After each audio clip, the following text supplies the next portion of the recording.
সবাইকে। আশা করি সবাই ভীষণ ভালো আছো। চলে এসেছি অন্যান্য দিনের মতো আজও একটা নতুন রেসিপি নিয়ে।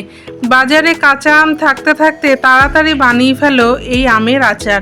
এই আচার ভাত ডালের সাথে বা রুটি তরকারির সাথে শেষ পাতে খাও, অথবা বাটি করে শুধু শুধু, সব রকমভাবেই কিন্তু দারুণ লাগে খেতে। এই আমের আচার বানানো যে কতটা সোজা সেটা এই ভিডিওটা দেখলেই বুঝতে পারবে। আর দেরি না করে চলো ঝটপট আচার বানিয়ে ফেলি। তাহলে আজকের রেসিপি হলো আমের আচার। আমের আচার বানানোর জন্য আমি এখানে কাঁচা আম নিয়ে নিয়েছি 1 কেজি। এবার খোসা ছাড়িয়ে কেটে নেব। ছোটবেলা থেকেই দেখেছি আমার মা যখন যে সময় যা পাওয়া যেত, যেমন ধরো এখন আম, কুলের সময় কুল, তেঁতুল, এমনকি চালতার আচারও বানাতো। আমরা ভাই বোনেরা সেই আচার মজা করে খেতাম। সারা বছরই আমাদের বাড়িতে আচার থাকতো। তখন না এক রকমের কাচের বয়াম পাওয়া যেত, কেমন বলো তো, একটু মোটা ধরনের কাচের, আর ঢাকনাটাও ছিল কাচের। এখন তো সেগুলো দেখাই যায় না। ওই বয়ামে করে মা সমস্ত আচারগুলো সাজিয়ে রাখতো আর মাঝে মধ্যে রোদ্রে দিত। তখন তো ফ্রিজ ছিল না। এই আচার বানানো শেখা আমার মার থেকেই। এই বাড়িতে আসার পর যখন আচার বানাতাম, আমার শ্বশুরমশাইয়ের যেহেতু সুগার ছিল তাই উনি খেতেন না, কিন্তু মা খেতেন, মানে আমার শাশুড়ি মা, আর খুব প্রশংসা করতেন। এই যখনই আচার বানাই এই পুরনো কথাগুলো মনে পড়ে, এই স্মৃতিচারণ হয় আর কি। দেখো, তোমাদের সাথে কথা বলতে বলতে আমার সমস্ত আম কাটাও হয়ে গেল।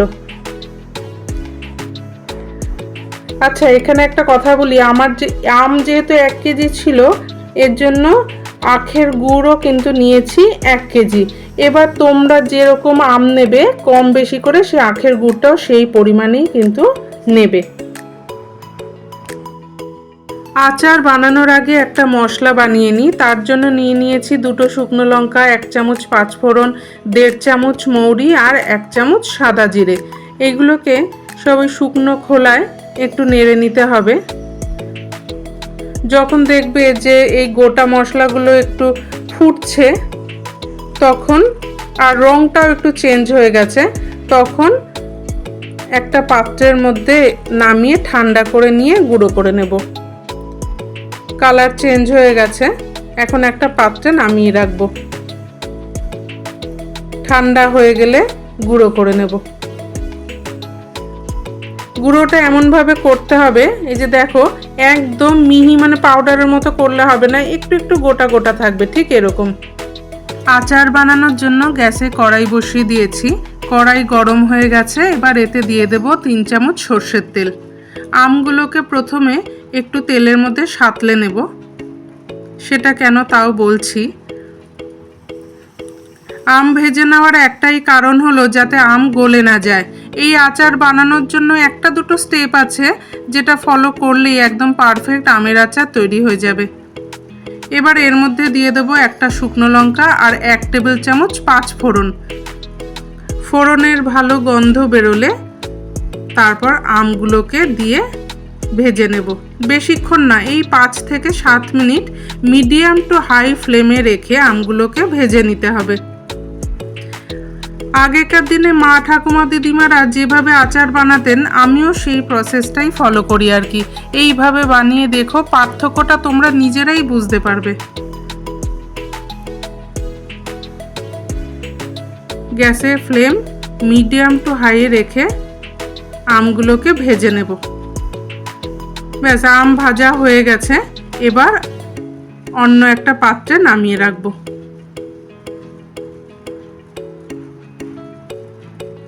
আমগুলোকে আলাদা পাত্রে রেখে দিয়ে ওই একই কড়াইয়ের মধ্যে দিয়ে দিলাম আমি এই 2 চামচের মতো জল, দিয়ে গুড়টাকে এর মধ্যে ঢেলে দিলাম। তারপর যেই পাত্রে গুড় ছিল সেখানেও সামান্য একটু, একদম অল্প জল দিয়ে পাত্রটা ধুয়ে এর মধ্যে দিয়ে দিলাম। বেশি জল দেওয়া যাবে না, কারণ গুড় থেকেও কিন্তু জল বেরোবে। এবার এই গুড়টাকে ভালো মতো ফুটিয়ে নিতে হবে।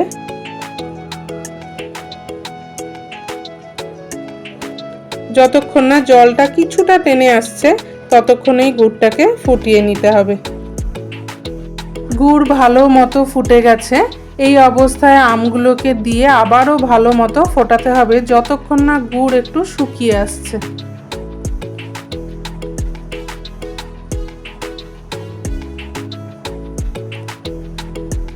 তারপর দিয়ে দেব এখানে 1 চামচ নুন। রেগুলার যে আমরা নুন ব্যবহার করি সেই নুনই এখানে দিয়ে দেব, দিয়ে আবারও ভালো মতো ফোটাবো।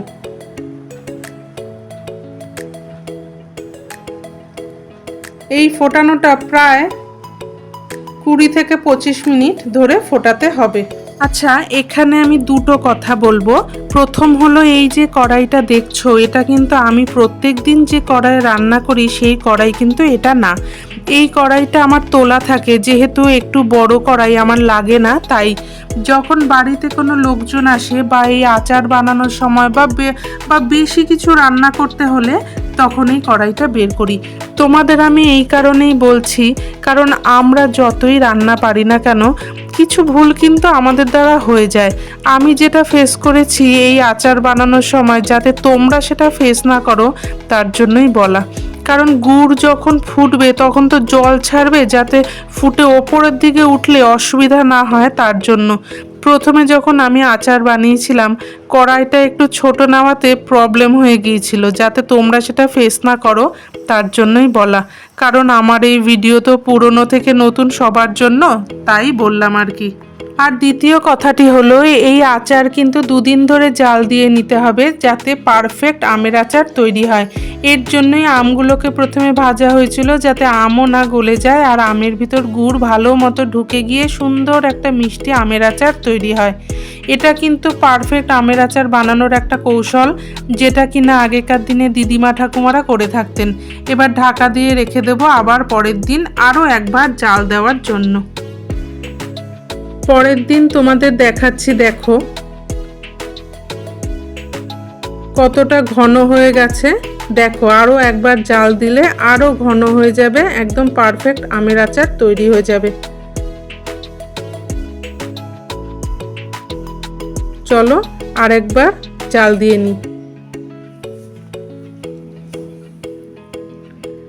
গ্যাসে কড়াই বসিয়ে দিলাম, দিয়ে 10 থেকে 15 মিনিট আরও একবার ফুটিয়ে নেব।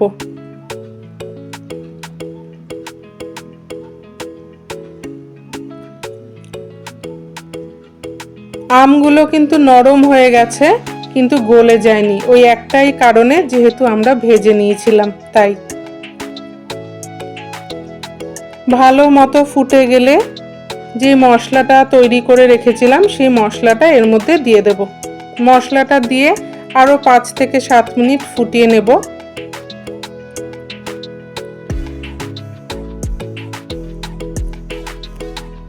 তারপরে ঢাকা দিয়ে রেখে দেব। তারপরে ঠান্ডা হওয়ার পর তোমাদের আমি দেখাচ্ছি। ঠান্ডা হয়ে যাওয়ার পর দেখো কতটা ঘন হয়ে গেছে, একদম পারফেক্ট আমের আচার। তোমাদের আমি বারবার বলছি, একবার এইভাবে বানিয়ে তোমরা খেয়ে দেখো, তাহলে পার্থক্যটা তোমরা নিজেরাই বুঝতে পারবে। তোমাদের আমি একটা বাটিতে তুলে দেখাচ্ছি, দেখো।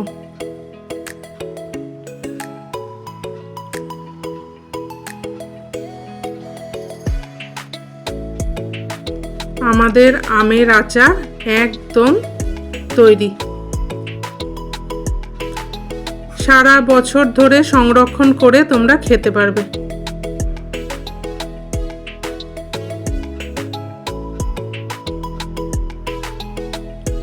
আমের আচার আমাদের রেডি। রেসিপিটি কেমন লাগলো আমাকে কমেন্টে জানিও। তোমাদের জন্য আসতে চলেছে আরও দুর্দান্ত সব রেসিপি। বিভিন্ন ধরনের রান্না পেতে হলে আমার চ্যানেলটিকে প্লিজ সাবস্ক্রাইব করে দিও। আর যারা ফেসবুক থেকে দেখে থাকো আমার পেজটিকে ফলো করার অনুরোধ রইল। আজ তাহলে আসি, ভালো থেকো, সাবধানে থেকো, টাটা।